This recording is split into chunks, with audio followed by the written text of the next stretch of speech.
Welcome to the party. I'm Sam Ekstrom of Locked On Sports Minnesota. Another Vikings extension. Didn't expect this one. I'm Luke Braun of Locked On Vikings. About to argue about Ty Felton some more. Arif Hasan from Wide Left Football. About to argue about Wes Phillips? Yeah, sure. What's happening? Luke Inman at Luke_Spinman, all quarter century's best defensive coordinator, Ted Cottrell, or George O'Leary. We debate that and more on today's show. Locked On Sports Minnesota podcast. It's endless Minnesota Vikings talk with the diverse voices of your local experts. It's time for the Minnesota Football Party. It's your guys hanging out talking next level Vikings football. So join in with Arif Hasan, Locked On Vikings Luke Braun, Superior Sports Talks Luke Inman, and Vikings insider Sam Ekstrom, plus the biggest names in Minnesota football for the Minnesota Football Party. And it starts now.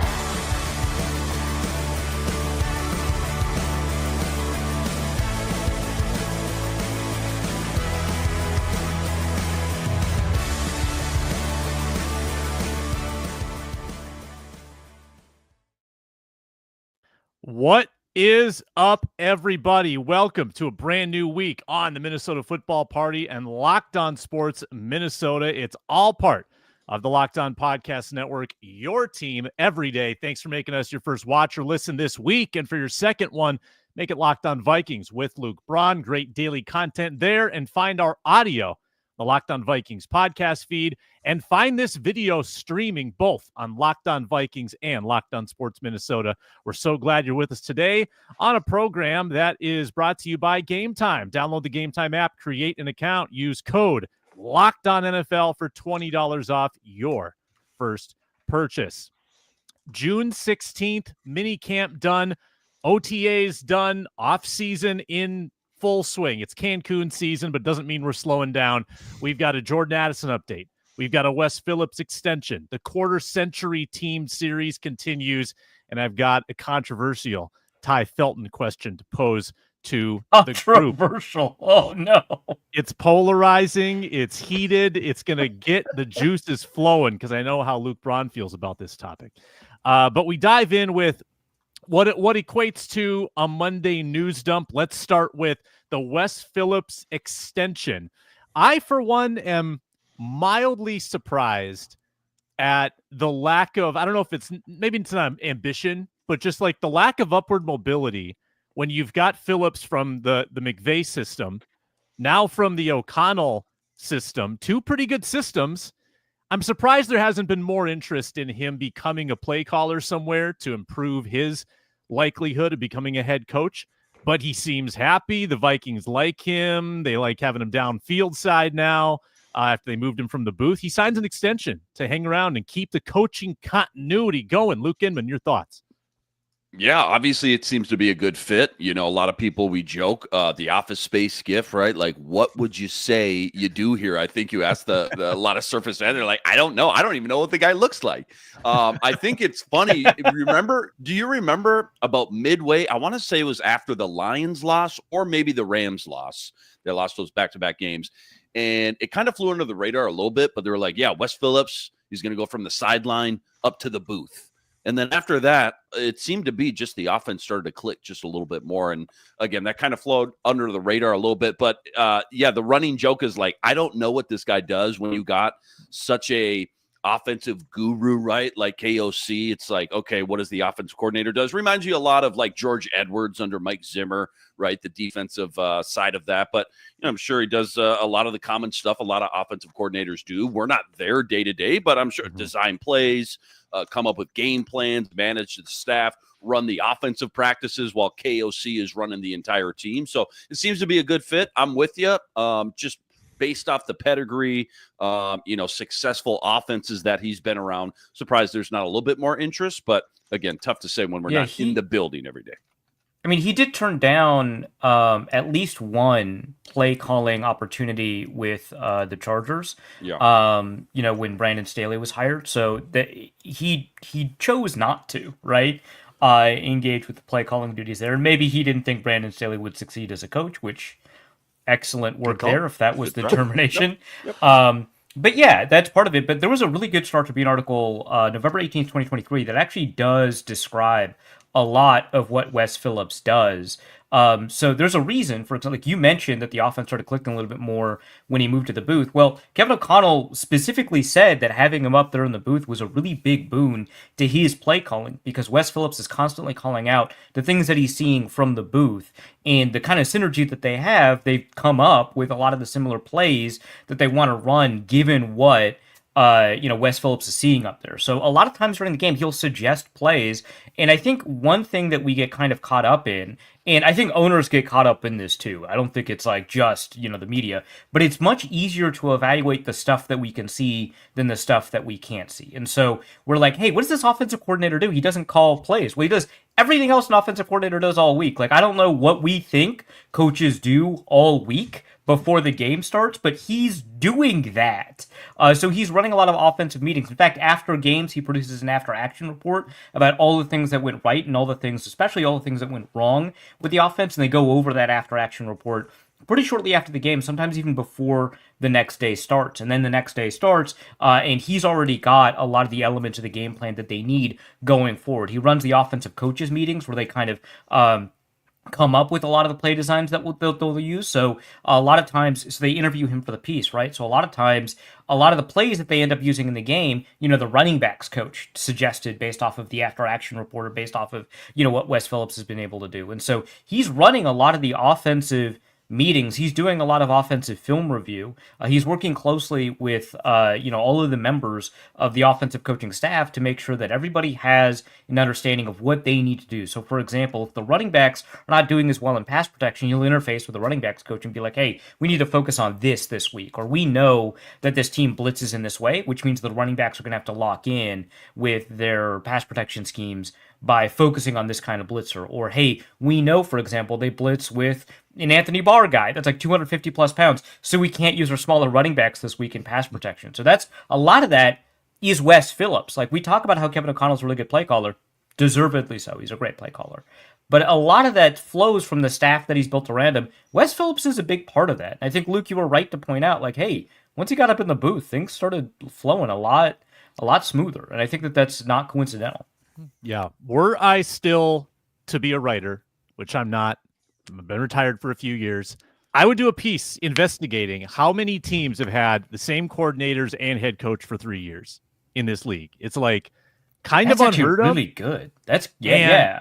And because usually they get hired away or fired. Like, if you're good enough as a coordinator to stick around for 3 years, you probably hired somewhere.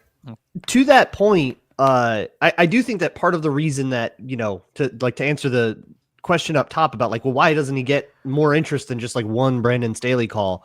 It's because Kevin O'Connell gets all the credit for the offense. I feel like this does kind of happen with whoever the OC is on the offensive head coach's staff, or the DC on the defensive head coach's staff, where, why didn't, I can't even remember his name. The longtime DC with Zimmer. Prefer? Oh, George Edwards. George Edwards, yes. I don't know. Prefer's the special teams coordinator. I thought he said special teams. You said team coordinator. Got it. Why doesn't George Edwards talked about that. Well, because Zimmer gets credit for all the defense. Kevin O'Connell gets credit for everything that happens on the offense. And because it's so unclear what Wes Phillips does, we don't like he doesn't have that steam as a hot head coaching name. I think people just see him as a guy but Kevin O'Connell is really doing it. So I don't think he gets credit for that.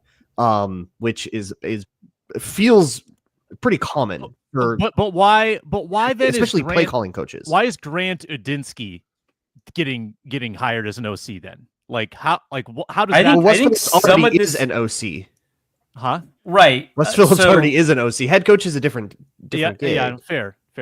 Yeah, and I think that Wes I would feel like he would want to pursue a play calling OC job. Like, that would be the next step for him. Guess not. Yeah, I guess. I mean, he's turned it down. So, like, my understanding, it would make sense. But yeah, he's turned that down. But yeah, there's more to calling an offense, like Arif described. There's a lot more to calling an offense than just selecting the plays on the sideline. You're not just the guy running the Madden controller. Yeah, and I think that's what a lot of people like. He's really effing good at Madden. That's crazy. We should hire him. I think that's how a lot of people kind of see offensive and defensive coordinators, as like play callers, right? I think that's interesting, especially because my understanding, I could be wrong about this, my understanding is that non-play calling offensive coordinator to play calling offensive coordinator is seen as an unblockable elevation. So if you want to talk to, a non-play calling offensive coordinator to become your play calling offensive coordinator, the team can't block that. So it's really up to Wes Phillips if he ever gets that call, right? Which is, as far as I know, there's only been one. Maybe there's been more since then. Again, that article was written in 2023, so we've had 2 coaching cycles since then. Or actually 3, because it was like November. No, 2 coaching cycles since then.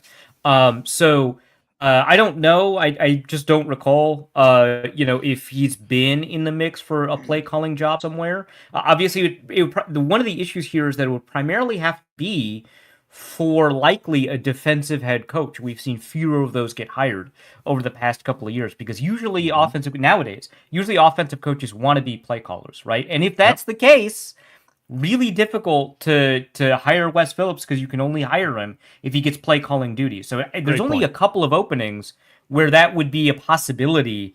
And Chase Daniel Plainview in our comments says Nathaniel Hackett ruined things for non-play calling OCs becoming head coaches. I mean, for a while we did have a couple of guys from the Andy Reid tree from Kansas City become head coaches as non-play calling head coaches, which led to a problem where Eric Bieniemy was like the next guy and no one was hiring him, and everyone's like, what's up with that? Is it racism? I don't know. That was like a part of the conversation because we had a couple of how about KOC for the Rams? How much did he call play? I'm having a hard time remembering. I feel like I think he played the same role Wes Phillips played. Yeah, that's what I thought entirely. Man. That's what I thought. He was not a play caller. And again, that's not to say he didn't do like we've talked about already for 6 minutes.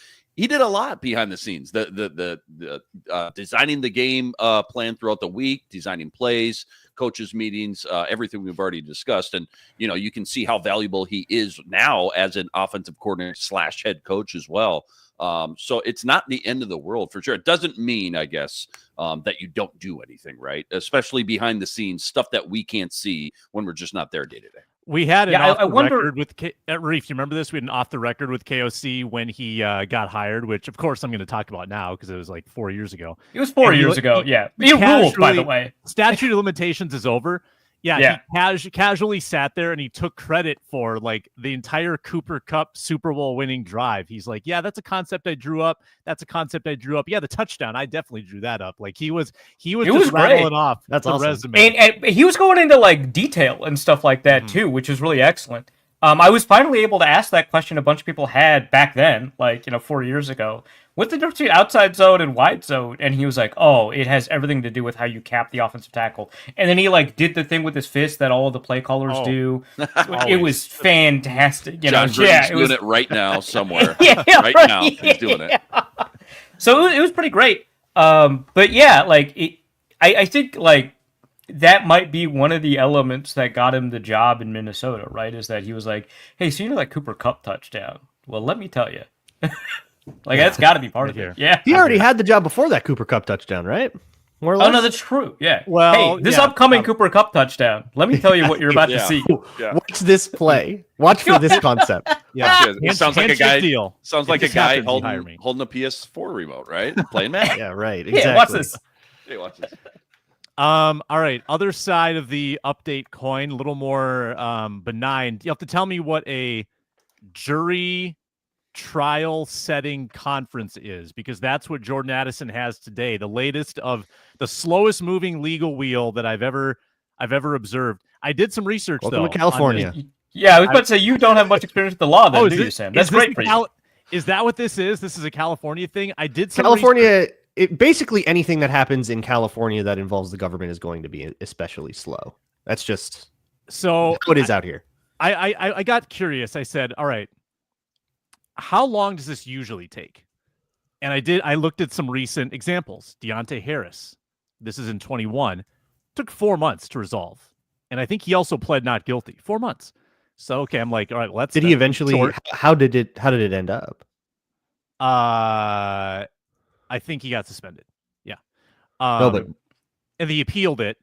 He appealed Okay. the suspension, but like the suspension came down, happened in July. What came down in was November. the eventual court ruling? That's that. Yeah, that was my question. What was the eventual? Did he eventually plead no contest or settle or?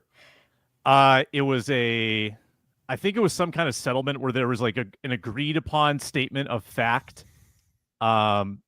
Oh, like You it's have probably to- like a no contest, but not Like a no contest guilty plea. plea. That's Yeah. how it usually It- will end up in something like that. Some kind of no contest. Some like I'm not gonna sacrifice my reputation, not- but I want it to be. I'm not over guilty, but all of the things that would describe my guilt are true. yes, That and part's here's the accurate. fine.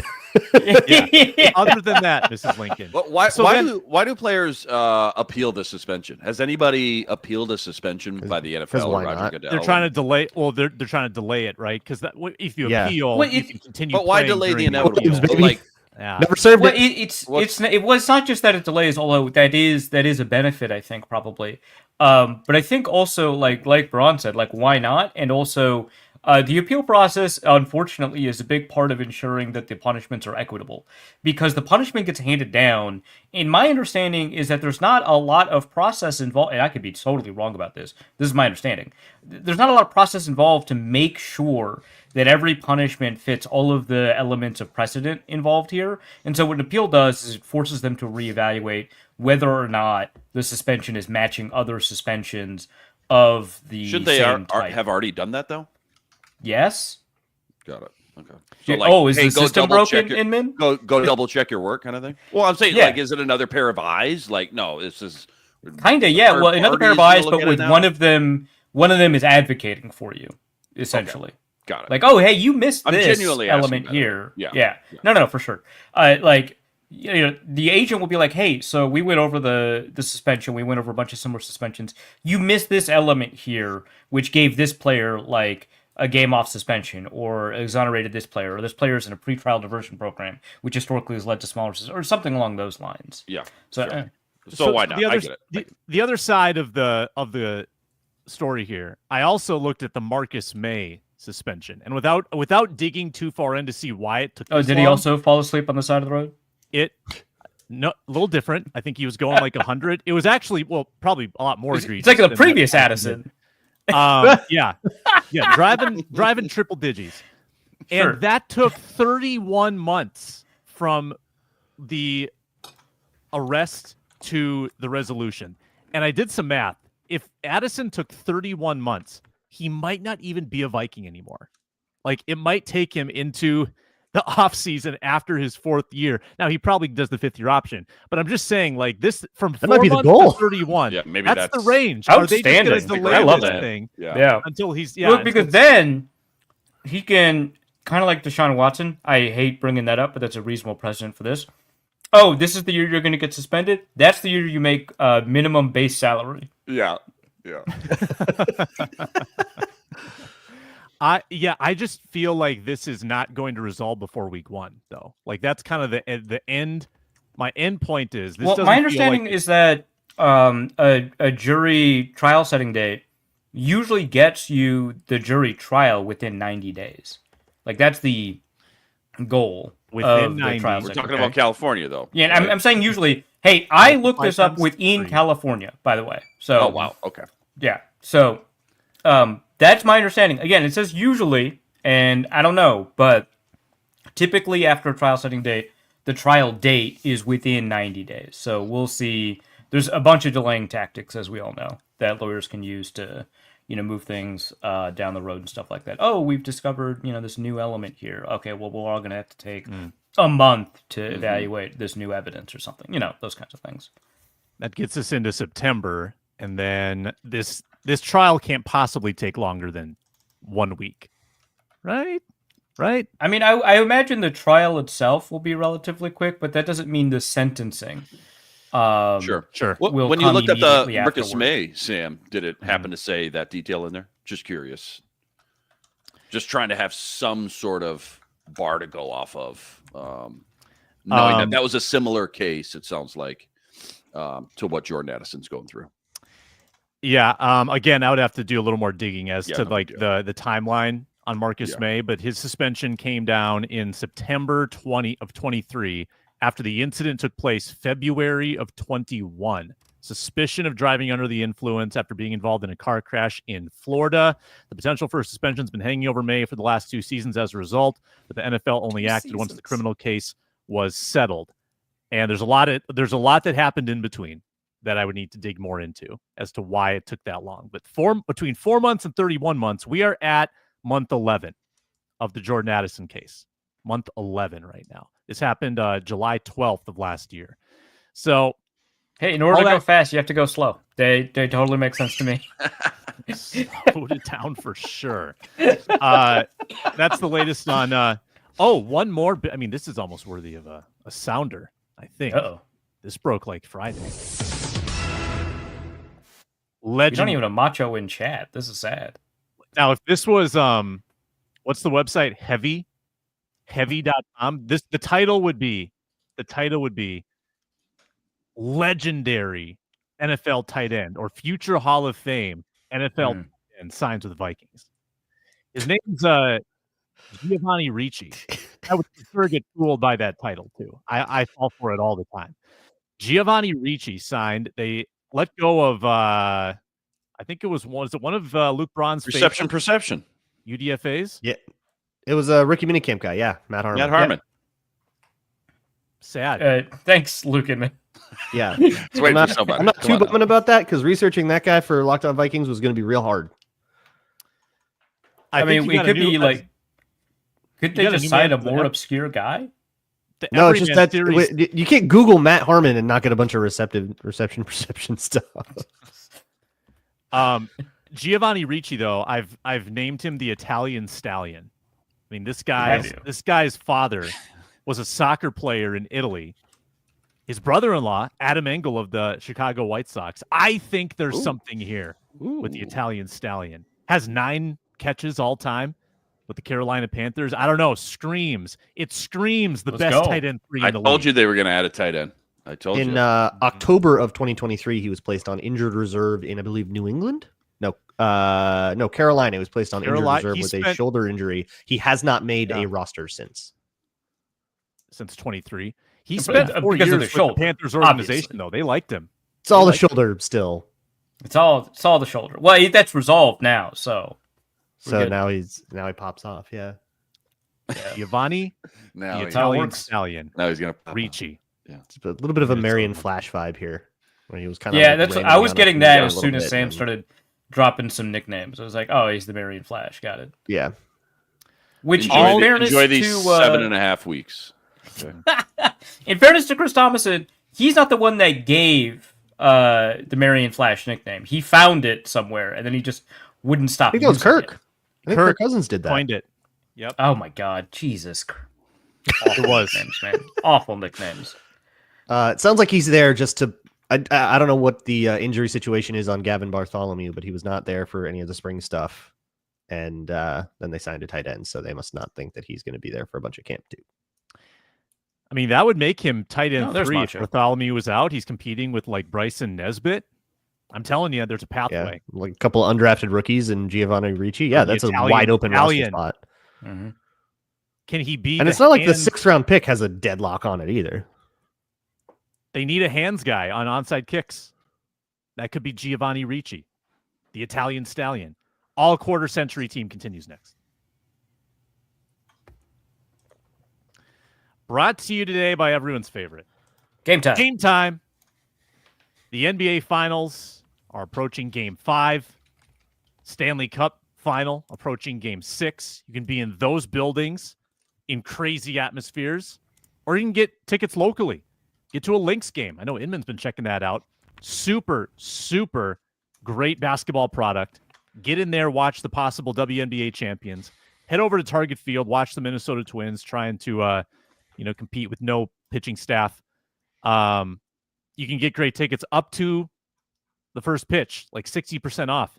And there's also some good zone deals offering 10% off exclusive zone deals for FIFA Club World Cup matchups. Yeah, we're starting to talk World Cup. That's in like 1 year. Get your exact view from your seat when you buy. No surprises. Toggle on the all-in pricing. And with the Game Time Guarantee, you know you're getting the best deal. If you find a better price in the same row and section, they credit 110% of the difference. Take the guesswork out of buying tickets with Game Time. Download the Game Time app, create an account. Use code LOCKEDONNFL for just $20 off your first purchase. Terms apply. Create an account.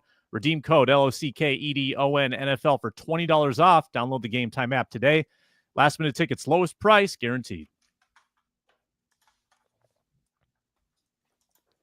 All right, last week we kicked off the all-quarter century Minnesota Vikings team. We did offense on Monday, defense on Thursday, and today you say, what's left? Some important ones. Specialists, punt return, kicker, punter, long snapper, and coaches. Head coach, OC, DC, special teams coordinator. We got 9 slots. I'll also allow for a position coach flex, which could create some good debate. So let's start with kicker. This one feels fairly easy to me. Kicker. Does it? Ryan Longwell. Who do you have? I also have Ryan Longwell, but it felt the difficulty here is that it's easier to track how much kicking has changed and how dramatically it has changed over the past quarter century. Like it's much easier to make kicks than before. And Kai Forbath has a higher field goal percentage and does a better job kicking 50 plus than Ryan Long. Again, I picked Ryan Longwell, but I do think it's important to point out that Forbath has a better overall field goal percentage and a better field goal percentage from 50 plus and more attempts in 2 years from 50 plus than Ryan Longwell, who, despite the name, was never known as a deep kicker. It was always just automatic from 50 and under, and that was just how they played. So they just go for fourth downs if they could, if it was a 52 field goal. Which maybe that's the strategy, right? Get a kicker that won't tempt you. But yeah, like he attempted more in the 2 years than the Longwell did in like 6 years or whatever. So I think that there is something there to pick somebody who was here for 2 years and is not known as a Viking than to pick Ryan Longwell. I think there's an argument, but I still went with Ryan Longwell. Both were, over the course of their careers with the Vikings, 9th in the NFL in field goal percentage. So it's not as if the error adjusting is a huge element at play here, but worth pointing out. Forbath, interestingly, had the same number of field goal and extra point attempts as a Viking, 53. He made more field goals than extra points, 47 to 45. Yeah. I'm very tempted to change mine. I had Longwell too, but I'm very tempted to change it to Kai Forbath based on that argument because I'm still bitter about them moving on from Kai Forbath. A mistake the Vikings made and still have not recovered from. Is Greg Joseph close to the Forbath numbers? Greg Joseph was a bottom 5 kicker for like 3 years. Okay, when you pull up Pro Ref, Greg Joseph's number 2. Yeah, but okay, we're gonna lose Luke in like 2 seconds because he pulled up Pro Ref. Yeah, bye. Yeah, 82%. Not great. And Forbath was at 88.7%. So pretty substantial difference. Yeah, I got Longwell. All right. Yeah. Forbath, great moment. Minneapolis Miracle game. He would have been the hero of that game if the Vikings hadn't, one-upped him. But all right, I'm changing mine. It sucks that we're all unanimous. I'm going with Kai Forbath. Oh my God. Unbelievable. Come on. What are we doing? Being hipster on a podcast. Next. You asked for this. June 16th, Sam. You asked for this. Come on. I think we're going to be unanimous about a lot of these. So Punter. I got to spice it up. Punter. Would anyone like to challenge the favorite, Chris Kluwe? I didn't look this up because I just assumed that it would be Chris Kluwe, but I might as well look it up now. Does anyone have... Well... I could technically get Mitch Berger in there at the end of his career. Or his time with the Vikings. But I don't feel like those last couple of years were like he was super on the decline and dying. Chris Carter doesn't make the cut, Mitch Berger does not make the cut for like the 1 or 2 years. Carter, I mean, wide out, there's so many good options at the top. Punter... Yeah, Chris Carter had stiffer competition. And again, I'm going with Kluwe. There's no Randy Moss here. So Ryan Wright does have a substantially higher yards per punt return, or yards per punt, than Chris Kluwe does. I did just find that out just now. And I think that there's... Okay, so I don't know how much of the lawsuit that you all read through. Or not... Was it a lawsuit? Yeah, I think it was.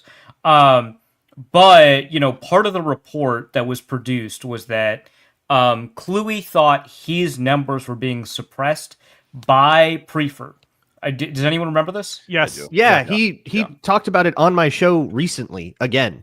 Not because he thought it was like he was being like politically, but just because the way that the He's making him Vikings wanted change the way that he punted. Yeah. Yeah, right. They made him essentially prioritize hang time over yards because they wanted every single punt to be a fair catch. They wanted no return possibility at all. And they were okay with a couple yards less of field position change in order to prevent the possibility of a return, which kind of makes sense if you look at what had happened to them in the Devin Hester years before that. I was about to say with the Devin Hester contact, I was about to say, that I understand look really bad, but he did a great job of what the coaches were always asking him to do, which was part of his ultimate argument for, you definitely cut me over politics, dude.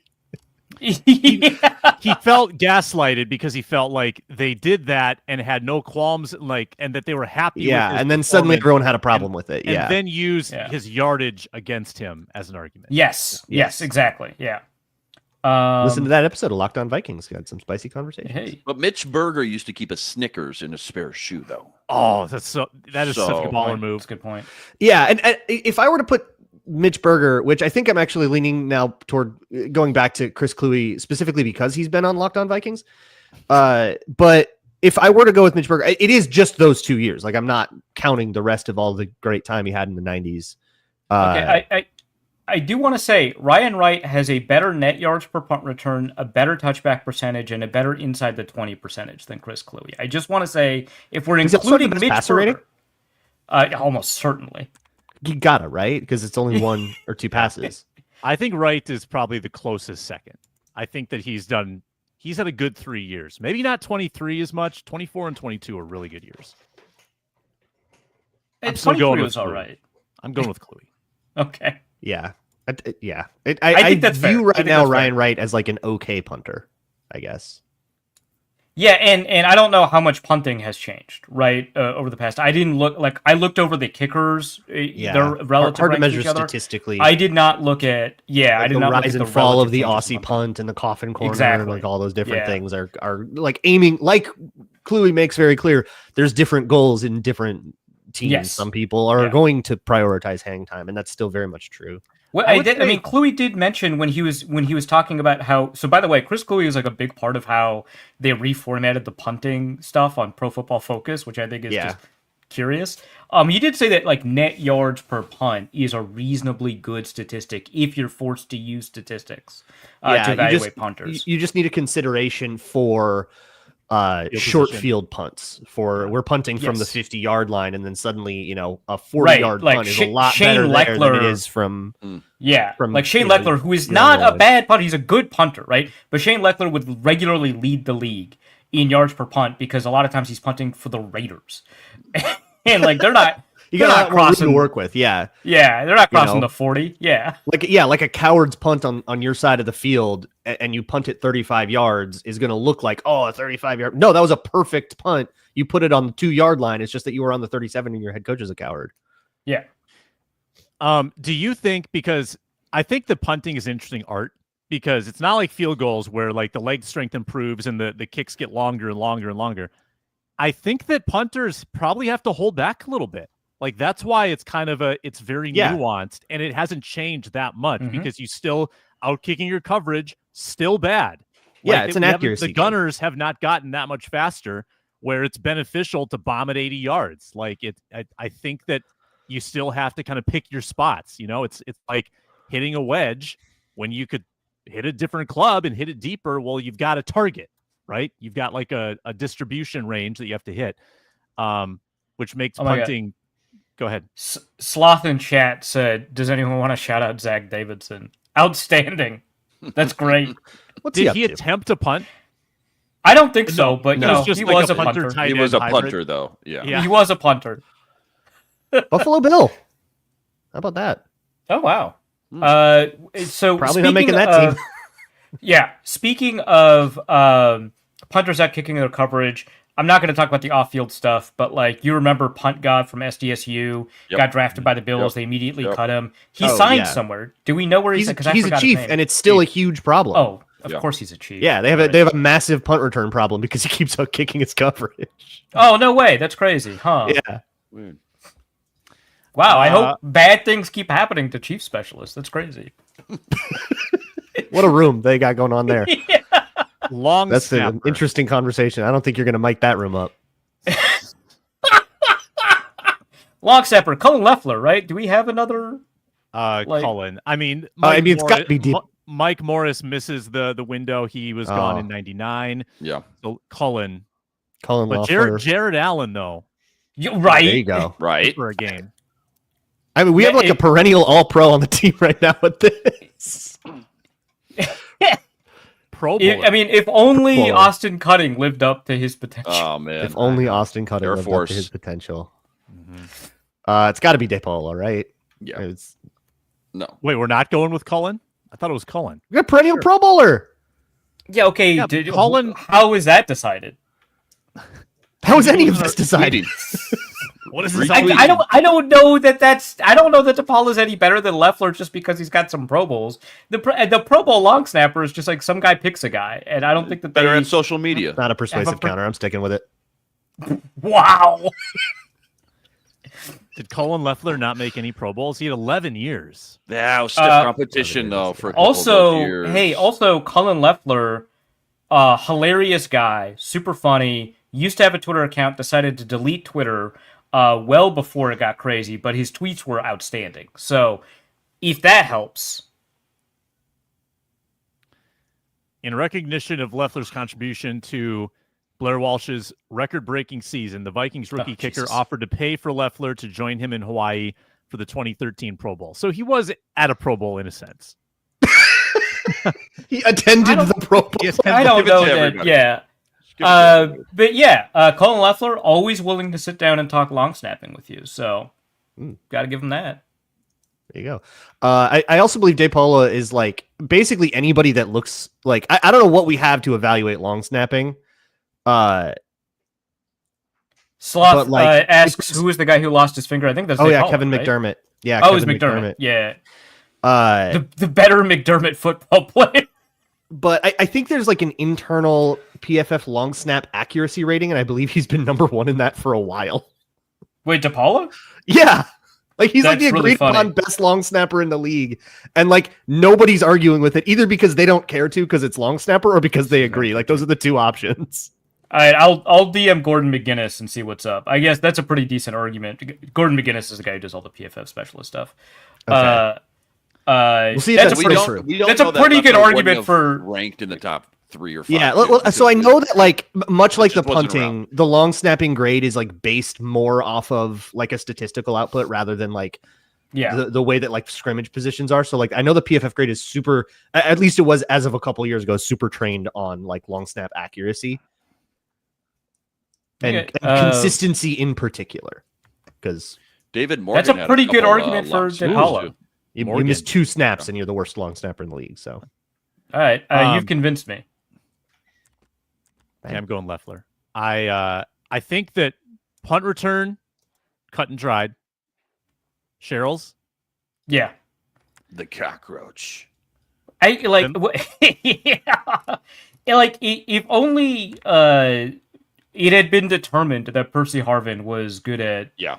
punt returning. Like obviously they didn't put him there for a reason, so I'm not going to pretend that they made a huge mistake not putting him at punt return, but it just would have been nice to include him because you can't include him here. I bring this up annually, but does anyone remember how good Stephon Diggs was his rookie year in the preseason at punt return? Does anyone remember how good Adam Thielen was? Yeah. In his occasional punt return reps in the preseason? Or just special teams, just in general. Blocking. well, yeah, downs. that too. always Yeah. good for a fair catch. We're all Did going with fumble- Cheryl's for did this. fumble against Yeah. the Cowboys in that one game. But yeah, Cheryl's gets punt return. I want to get to kick return because this is the best debate in the whole thing. This is not a Not- debate. Well- the greatest of all time is in this list. Yeah, sorry. So you have an outstanding, phenomenal, once in a generation kick returner in Percy Harvin, and you have the greatest kick returner of all time in Cordero. It's not a debate. They each had 5 kick return touchdowns in the same time Right. frame, 4 years on the Minnesota Vikings. Patterson did have about 2 to 3 yards better average. And he had 5 yards, or not 5 yards, nearly 5 yards better opposing starting field position following kickoffs, because they didn't really do that many kickoffs that were short to get away from Percy Harvin. They did it on occasion. They did it all the time for Cordero. They would always give it to like CJ Ham, and that got you to the 30 because they didn't want a touchdown in an era where no one was returning kickoffs for touchdowns. Yeah, it's astounding how during these years only Cordero Patterson was doing this. Like the whole rest of the league would generate like 2 or 3, and then you'd have like 5 from Cordero Patterson. Yeah, and like most return. teams would just not return the ball after a certain point, and the Vikings with Patterson would, and then the Falcons with Patterson would, and then the Bears, unfortunately, with Patterson would, and the Patriots with Patterson would. This is not, and the Vikings, when they got another kick returner, unless it was like the 8 games we had Kenny Nwangwu, also wouldn't. Like it's Patterson is in a harder kick return era because of the way the rules changed, and it's more difficult to justify returning kicks, and it's more difficult to get good yardage versus touchbacks on kicks, because touchbacks move from 20 to 25, and then up even after that. Yeah. Also, Sloth points out, Sloth is killing it today in the comments, by the way. Sloth points out the John Boyce video. I looked for a trend, and the only one I could find to be was Cordero Patterson. And he's talking, this is John Boyce's video, about wanting to kill the kickoff return. He thinks it's the most boring play in the world. And I clicked on that video thinking, wow, finally something where John Boyce is wrong. I'm going to click on this. And he's like, hey, so if you're a Vikings fan, this might not make sense to you.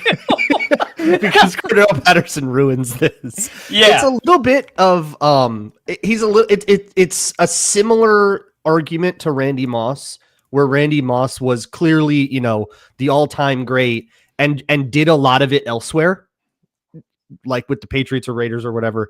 But it's like all it did was prove what we had already experienced here. Yeah. Not that we're giving him credit for what he did in other teams. It just sort of is further evidence that what was happening here wasn't a fluke.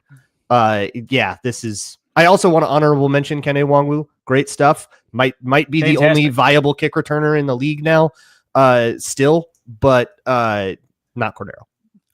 These are the numbers on Cordero's season relative to the league. So his first year, 2 kickoff returns. The rest of the league had 6. The next year, Patterson got shut out, didn't have any. Rest of the league had 6. You're had 25%. I'm talking about kick return touchdowns. Touchdowns. Next year, because there's like a lot of this is you get to the 40, like big returns too. Yeah. Patterson had 2 the next year. Rest of the league 6, and then the next year he had 1 out of the 7. There are 2 total. years where he comprised. So there are 2 years where he comprised 25% of the league's kickoff return touchdowns. Two separate years. 2 years. Yeah. Now, I do want to say this about Percy. The vibes on his touchdowns in particular were like they always happened. I'll rattle them off for you. You had 5 of them. So number 1, Percy. Chargers, right? That was great. No, earlier. So in the well, you're doing it in order. Yeah, that's fine. Chronological order. Percy in the Favre to Lewis game. I believe I think it was like a 3-point game, third quarter, home opener. Percy's first home game, houses it. I think it gave the Vikings I think they were down 3 actually. It gave the Vikings the lead. Huge. Later that year, do you remember the Steelers return where Jeff Dugan buried the ref? Yes. Ooh, wow. Sick. He led off the game against or the season against the Chargers in 11. Yeah. They lost that game. Did 39 passing yards. Yeah. Blame McNabb. Ruined a great moment. I missed one. 2010, he started the second half against the Cowboys. And that was still when like Favre was cool and the team was still hopeful. Like started off the second half against the Cowboys with a return TD, won that game. And then in 2012, when that Ponder team was actually starting to get exciting, housed one to start the game against the Lions, won that game. So like they were always really like big moments, cool moments with Percy. Patterson's return, like his consistency is obviously superior, but his returns were like, oh, he's high stepping against the Seahawks down 35-0. Awesome. I love it. Itself is a vibe. It is. I respect that deeply. I've grown to respect that.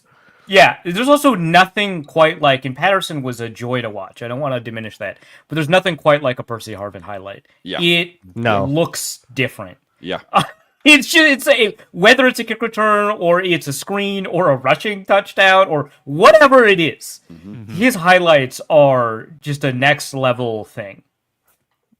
Outstanding. I remember road tripping to Soldier, and I saw Patterson take one back in Soldier, and I want to say that was the B-Rob scoop and score game. We lost Mercedes Lewis. Jay Cutler, 7 seconds left. Crazy game, but I saw that one live. Super cool. Yeah, that's got to be one of the only games where a team has had a kick return TD, a fumble recovery TD, and lost. Well, I mean, what happened What happened in the Ravens Patterson game? Because that one was insane. Dude, I did a cut up on that. Bubble screen for 80 yards. Toby Gerhardt, little draw. Yeah. To the Patterson house. drops back the pass, does not in his 0.1 second surveying the field see an open receiver, takes off, touchdown. Curves all the way around the other end of the field. Is there a single loss in Vikings history remembered more fondly than that game? I don't think so. Like, I feel I kind of forget that we lost that game sometimes. Because the aesthetics of that game were crazy because it was in the snow. I know.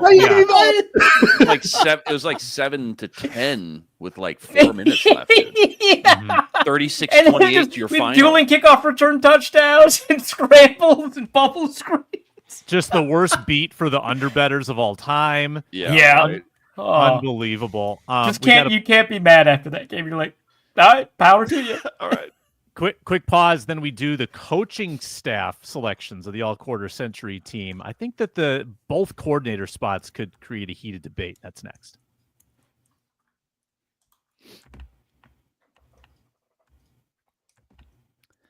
Head coach, OC, DC, special teams coordinator. I have no issue giving this to Kevin O'Connell. I really don't. Who's the closest? Like Denny Green? Zimmer would be the closest. But actually, yeah, that's a good point. But that was silly of me. This is actually sad. Let me read off the playoff win rankings just in this time frame. I think Denny has more, obviously, all time, but in these 25 years, Zimmer leads with 2. Green, Tice, and Childress 1 apiece. Frazier and KOC goose egg. Ouch. Huh. Denny Green is hard for me because it's Denny Green without the 98 season or the 99 season. Yeah. So it's just the 41 donut year, and then the year he got fired for Denny Green. Yeah. Childress, I mean, the linear arc of until he collapsed in 2010. Yeah, I can't do a player or a coach that players hate so much they start throwing weights at him. Well, okay, Percy, again, does not count. Remember when it was a schism, and it turned out that the schism was Brad Childress versus everybody else? Yeah. Yes, I'm just saying, if we're using Percy behavior as like a judgment on a coaching staff, that would maybe suggest that Percy, who regularly rebelled against Urban Meyer, that Urban Meyer was a bad college coach. Now, bad person, we all agree. Pretty successful college coach, I would argue. College coach. Objectively fair to say. So this comes down to, do you value Zimmer's 2 playoff wins and 3 of 8 playoff seasons versus KOC putting together 13 and 14 win seasons in 3 years, but not winning a playoff game? I mean, unless it's like a Marvin Lewis type situation, which we're not there yet, I don't view single losses in the playoffs to be, I don't view playoff records as being as important as a lot of other people do. Because to me, and obviously the atmosphere is a lot different and the way that you game plan is a lot different, but just in terms of like the sample size that we have, it's just not that different than a lot of other games. You just happen to have lost games against good teams, right? And if you're really good, you'll get to the playoffs more often, and that'll work itself out. That said, I understand why you'd pick a guy that has playoff wins. That I understand. Like, I'm not going to be that upset, but I'm going to go with KOC. There's something that KOC has going for him here that isn't necessarily fair, but because he's the current coach, we don't know how it ended yet. Yeah. Yeah, For exactly. Mike Tice, Mike Zimmer, Brad Childress, even never Denny ends Green. well. Get it done. We Never know ends well. what the last horrible year. We know about Mike Tice's ticket scalping. We know about Mike Zimmer's PowerPoint and Brad Childress falling apart and getting fired in 2010. We don't know what happened yet with Kevin O'Connell. Something will. Right. Time comes for us all. Yeah. But we don't have that evidence yet. Yeah. I need to know what Kevin O'Connell's version of the stuffed animal massacre is. It's going to be something. It's the Vikings. There's going to be something ridiculous that happens in his last year that becomes like that, like the stain on his legacy. It's just how this works always. But I'm going with Kevin O'Connell for similarly flimsy reasons. But I do feel like, if we were to do this same exercise with this same time frame, but 10 years in the future, when we know how everyone ended, the answer could be different. Yeah. No doubt. If we do the half-century team in 25 years on the Minnesota Football Party, There you go. we'll have No, I mean, Luke was saying the quarter-century team at the half-century mark. We might pick a different. Hindsight, yeah. The hindsight. That's hilarious. All right, OC. You got a lot of options here. A lot of weird options. A lot of names. A lot of weird options. I went with Scott Linehan. I was about to say with a bullet. I was about to say it's between Scott Linehan and Kevin Stefanski, right? Like, those are your options, I think. I would put Gary Kubiak in the ring too, even though it was just 1 year. It was a well-coordinated year. It was a well-coordinated year. But 1 year wonder stuff, but same with Stefanski, but 1 year wonder for a good reason. Yeah. Yes. Yeah. Inman, Kubiak was a 1 year because of like health. Like he would have kept that job for as long as he wanted it. It's tough. I mean, this is one of those horse races at Canterbury where there's just like no clear-cut favorite. I feel like just kind of pick your poison. There's 2-3, kind of more obvious choices at the top. We just talked about them, but there is a grab bag of random names out here too. John DiFilippo, obviously, Norv Turner, Darrell Bevel. Linehan definitely deserves a little bit of love and spotlight, though, for sure. I think I'm going to go with Linehan. I think I'm going to go with Linehan. See that too. Because you have the multiple years. And you have like the memories of this outstanding offense. With like Stefanski, it's like, that was good. Too. Kubiak, that was good, but it's not like the memories of 04, right? Yeah. Can we handcuff the Kubiaks together and combine those two seasons? Now Clint's year wasn't good. That's not. I don't think that's that works for them. I don't think Gary wants that. Yeah. Norv doesn't want that. Gary doesn't want that. Yeah. Mike Zimmer doesn't want to be associated with his son, which that's Jesus. Cut that. That's bad. His football seasons. Let's just pretend that was rough. That didn't happen. Okay. Let's talk about defensive coordinators. I went with Brian Flores. I understand going like Mike Tomlin.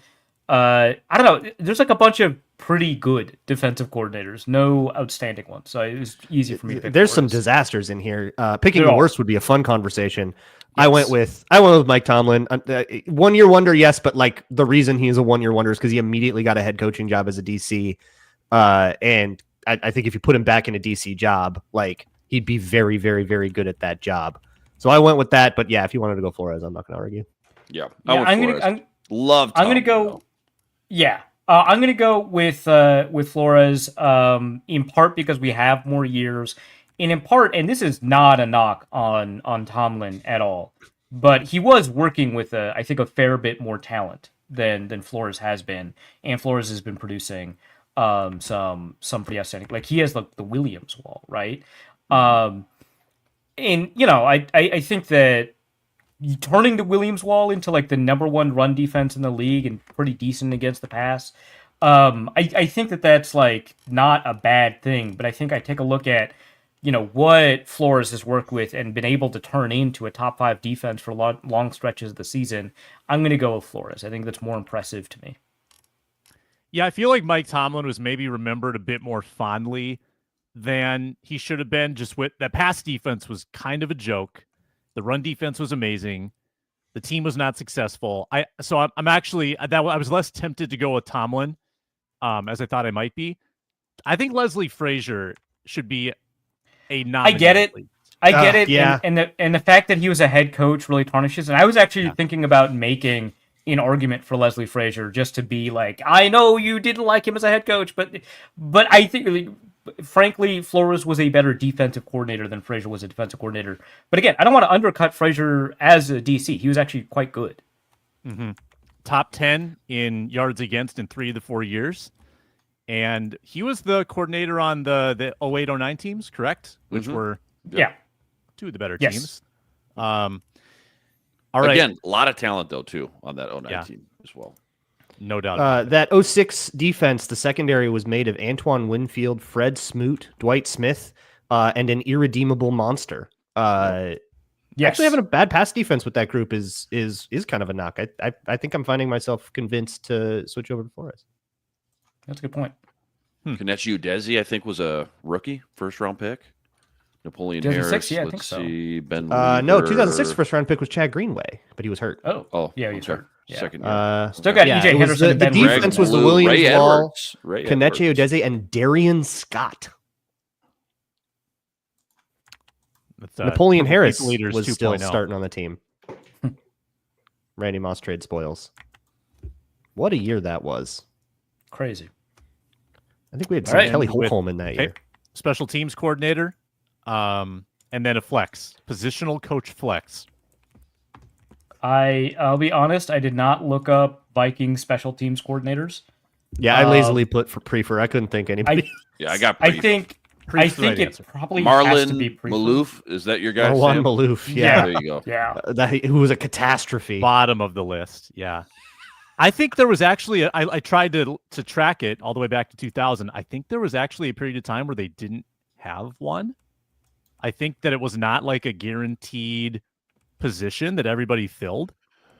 What year do you think that was? I Early think it might just 2000s. not be listed on Pro Football Reference. Yeah. Yeah, well, yeah, from 02 to 05. So he may not be listed, but it was Rusty Tillman in Rusty 02 Tillman. Russ. or in 03. So Which Gary we don't Zahner have. 01, Yep. Jay Hayes 02, Rusty Tillman 03 and 04, and 05.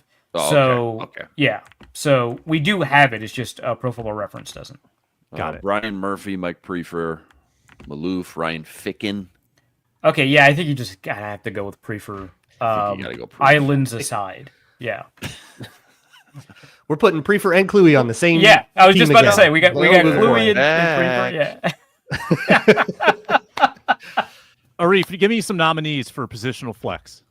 Okay, so I told you before the show I had 3. I have 4 actually because I wanted to sneak a funny one in here. So wide receiver Keenan McCardell, right? Yep. Offensive line I went with Mike Tice. Defensive line I did not go Andre Patterson with Carl Dunbar. He is his work as a defensive line coach has been outstanding. Yeah. Some off-field stuff, not going to get into it. With the Jets, also a really excellent defensive line coach. It just kind of extends. And then the 4th one I just added now, because, it kind of makes sense to me. Josh McCown. He's been doing all right.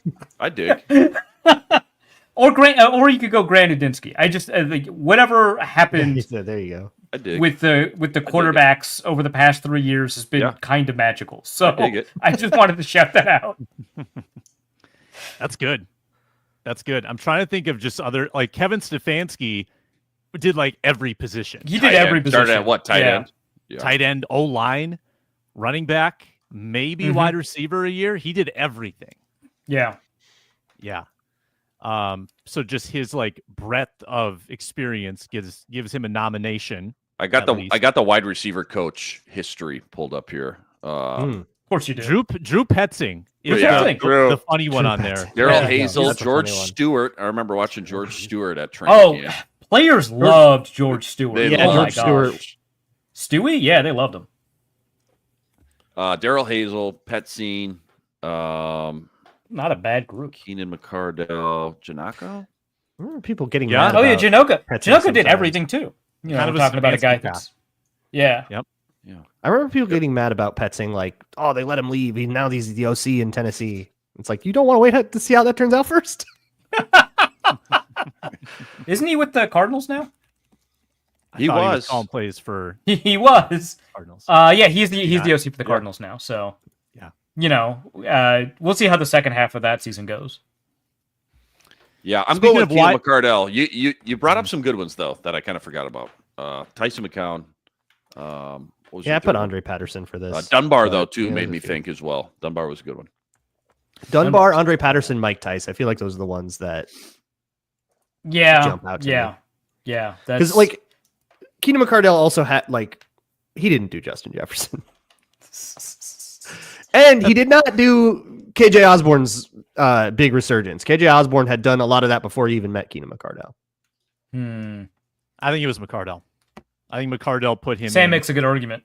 McCardell put him in all the positions that spring to look good, and he set him up. That was his second year. McCardell's first, I think. Or no, I think McCardell was already. It was anyway. it was KJ Osborne was already on the team, but was like maybe gonna get cut, and then he like showed up suddenly like huge, and like was this crazy athlete all of a sudden, and it was like, wait, is this guy good? And everybody was really surprised, and I think including McCardell. Probably some legwork on KJ's part to get in that spot, and then Ricardo recognizing it and putting him in good spots. You got Addison too. Addison. This Give is him a lot of great credit for segue. that. And Naylor. 4-minute drill segue. Keenan McCardell is a big Ty Felton backer. Can Ty Felton be a guy this year? We end with a 4-minute drill right after this.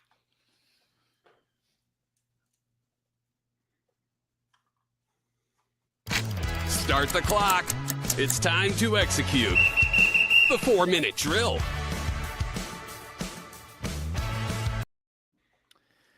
Glowing Star Tribune feature on Ty Felton and his connection with Keenan McCardell via Maryland. We suspected that was the reason they picked him, and indeed it was. Luke Braun has been off the bandwagon on Ty Felton. I've said that it's a redshirt year for him. I think that we've all kind of agreed he's maybe not his year, but also, could he be more than that? Luke Braun, since you're the most vocal on this topic, let's go to you first. 4-minute drill. Sure. I'll defer a lot of the film analysis to a Patreon video that I put up on Ty Felton that is free to watch, where I go over a lot of the kind of technique issues and we'll say assemblies required that I see for him, which is why he will have to redshirt before he's like a contributing wide receiver. The Vikings are clearly talking about Jalen Naylor as the wide receiver 3 without really much challenge to that. Don't think this is the competition that we thought it would be. Reading this Star Tribune article, it's a lot of kind of backstory. And I think the idea of, well, he got drafted because the wide receiver coach knows him is not like a point in his favor. So if the wide receiver coach didn't know him, you're telling me he would have been drafted later. Doesn't that make it a reach? So I still see him as mostly a special teams contributor, kind of until proven otherwise. Yeah, he's got his whole rookie contract to develop and fix a lot of those issues. But if he's still jumping his pads into his routes, if he's still tipping stuff with his eyes, if he's still has all of the bad habits that he's had in college, that made it pretty easy to clamp him down if it was man coverage. He really did not do well against man coverage based on what I could see. Then I don't really see him making it as a scrimmage player at the next level. But hey, maybe he can be a good punt returner. Great catcher. Only actually returned 2 at Maryland. I keep thinking a lot about, if and when Addison does get suspended, likely 3 games, likely weeks 1 through 3, potentially. I guess we'll find out more later. But someone's going to have a huge opportunity to make some noise as that third guy behind Jalen Naylor, the new number 2. But if we get into camp, if we get deep into camp, or say mid-August, and a guy like Rondell Moore or Tim Jones even is still ahead of him on the depth chart, or he's just not making enough splash plays out there in practice, separating himself a little bit, that should tell you he's probably not ready to step in and be this kind of breakout guy this year. I think we should probably temper any of those expectations. Again, being a sleeper, breakout rookie wide receiver, even though he's drafted in the 3rd round, to Luke's point, hey, the tape, I mean, it shows good explosion, speed, yak, change of direction, burst, all that, but it's a whole different ball game. You can't get away with just pure athleticism like you can in college versus playing some of these NFL DBs and defenses, the press coverage, the physicality, stuff like that, which, yeah, I think definitely when you look at not just this year, but next year, it feels like this is the insurance policy for Jalen Nailor, who's going to be a free agent if they don't keep him around. So I would temper those expectations for sure. I'm not saying he can't have a splash play or two this year, but to be this, sleeper breakout fantasy guy, I'm not betting on that. Yeah. I've just seen these articles all the time over the years, right? Like I saw it about Amir Smith-Marset after Mike Zimmer uttered the famous phrase, "He's good." And then everyone went crazy for that. Oh man. I've seen it about do you remember Stephen Burton way back in what was it, 2011? Oh, yeah. Wow. Yeah, I've seen it about him. I've seen it about Stacey Coley. I've seen it about everybody, right? I don't know. The only person I didn't see it for actually is Olabisi Johnson, and he outperformed all of those guys. Yeah. So, I don't know. Justin Jefferson for a minute on that depth chart in 2020. That's right. Man, if he had never gotten hurt, he would have been a great wide receiver 3 for a good decade. Rip. But I don't know. We see these kinds of things all the time. The most recent example, I think, of the coaches really believe in this player. He's done the next thing. Mention it 3-4 times on podcasts this year alone. Is Brian Asamoah, right? He sees the game so quickly now. He's leading the team. He's got the green dot. He's aligning people. Doesn't even play for the whole season. Healthy scratch sometimes. I don't know. These offseason pieces where the coaches believe in a guy. Good. You should believe in guys. I'm glad that you drafted a guy you believed in. Now he has to demonstrate that it's more than just a coach's belief, that there's something genuine there, because there's a lot of evidence suggesting that, all of these players, whether it was Brian Asamoah or in this case Ty Felton, evidence suggesting that all of these players will have a lot of reasons to struggle. So we'll see kind of which one bears out. I would say two things. Number one, with this particular coaching staff intact, we have seen better wide receiver development than we ever did with the last one. There were so many projects that flamed out. Whereas here, even with the UDFAs, year to year, with the Tristans, with the Thayer Thomases, you see something. Lucky Jackson's back for a second year. Oh, he looks better. So there's that. Number two, I think a lot of it's opportunity based. I don't think you need to be perfectly refined to get a chance. And I look at Jalen McMillan last year, picked in the 3rd round, basically the same size, a lot of the same concerns. Goes to Tampa, Chris Godwin gets hurt. Well, suddenly he's a 500-yard guy. He's got 5 touchdowns in a row, to end that season. He just got a chance. So I think that you're one injury away from him literally being on the doorstep or getting an opportunity. We don't know about Rondale Moore. By the way, McMillan jumped Sterling Shepard on the depth chart there. So which is pretty funny. He obviously showed enough. Now he's got Ibuka to deal with, and he might, become your wide receiver 4. That's beside the point. I think that it comes down to opportunity. So maybe it's the Addison suspension. Maybe it's an injury to Jefferson. Something could happen, and he could just be whether he's ready or not, he could be thrown into it. And he's got enough speed where, he could catch you off guard if he gets a 3-4 game look. Those are just my thoughts on that. I think unless he surprises in camp and he's a lot better than we all think, the plan's probably Jalen Nailor departs in free agency and then you hope he takes over the job next year. And that's going to be your opportunity. But the only other thing I want to say is, with pieces like this kind of human interest, these puffy pieces for Star Tribune, I rely on this kind of thing a lot for my summer content on Locked On Vikings, the Everyman series. I go over this backstory stuff. And when I do that, I try really hard to keep a strong wall between evaluating and what this is, where this is not about if this player is good or not. This is their story. This is their journey to the NFL and the compelling parts therein. And that really seems like what Andrew Kramer is doing here. This doesn't seem like something that's meant to send you away with the conclusion that Ty Felton is going to work out. He's just telling a good story. And it's a great piece. You should go read it. I will say there is a difference between Jalen McMillan and Ty Felton, which is that they're 50 spots apart on the consensus board. Jalen McMillan was ranked 81st overall. So he was maybe he had a dude at Washington with Penix. Yeah, they went to the national maybe he had a lot of similar concerns, but he dealt with those concerns, I think, more effectively, according to evaluators, than Ty Felton did. Well, who has no concerns? The Italian stallion, Giovanni Ricci.